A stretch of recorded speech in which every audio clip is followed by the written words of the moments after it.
महाराष्ट्र के deputy CM Ajit Pawar का निधन हो गया है। जी हां, वे 67 साल के थे और जहां बुधवार सुबह 8:45 पर बारामती में उनका प्लेन क्रैश हो गया। शुरुआती जानकारी के मुताबिक बारामती एयरपोर्ट पर लैंडिंग के दौरान ये बड़ा हादसा हुआ। प्लेन में अजीत पवार के साथ मौजूद उनके पर्सनल असिस्टेंट, सुरक्षाकर्मी और प्लेन स्टाफ समेत 5 लोगों की जान चली गई।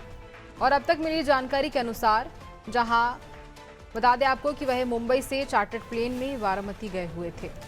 वहां लैंडिंग के दौरान प्लेन रनवे से फिसल गया। नागरिक उड्डयन महानिदेशालय डीजीसीए ने हादसे में 5 लोगों के मारे जाने की पुष्टि की है। बता दें कि अजीत पवार महाराष्ट्र पंचायत चुनाव के लिए बारामती में जनसभा को संबोधित करने जा रहे थे। शरद पवार मुंबई और सुप्रिया सुले दिल्ली में थे। हादसे की जानकारी मिलते ही वे पूरे परिवार के साथ बारामती के लिए रवाना हो गए।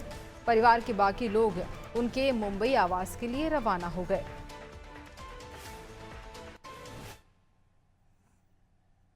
बहुत ही आज महाराष्ट्र के लिए एक काला दिन कहूँ, एक दुर्भाग्यपूर्ण घटना कहूँ, एक दुखद घटना कहूँ, ऐसी घटना जो हर एक के एक दिल को दुखाने वाली घटना आज महाराष्ट्र में घटी है।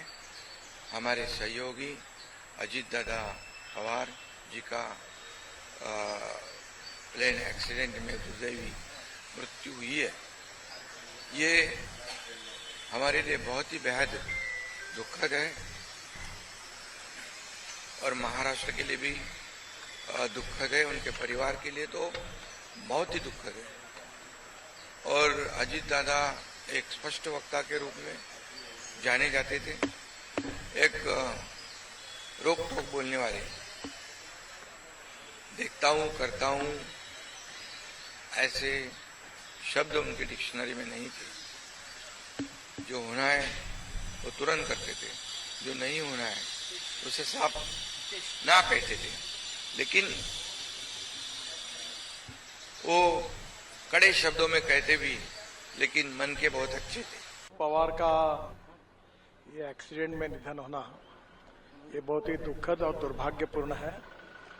पिछले 40 साल से महाराष्ट्र के राजनीति में मेरे बहुत घनिष्ठ मित्र रहे, उनके मेरे पारिवारिक संबंध रहे।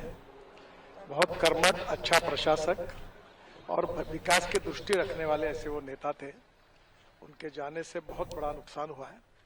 उनके परिवार को भी काफी उनके ऊपर भी एक बड़ा हादसा हुआ है। मुझे लगता है कि भगवान उनको ये जो घटना हुई है इसका दुख सहन करने की ताकत दे। मैं व्यक्तिगत रूप से और पार्टी के तरफ से महाराष्ट्र के इस पुराने सहयोगी को मैं श्रद्धांजलि अर्पित करता हूँ। भगवान उनके आत्मा को शांति दे। समस्त पवार परिवार और जितने भी समर्थक हैं उनको हमारी तरफ से संवेदना और शोक। मैंने बात की सुप्रिया जी से भी और उनकी मिसेज से भी। समझदार मानुस होता, कुछ करने की इच्छा थी उनकी।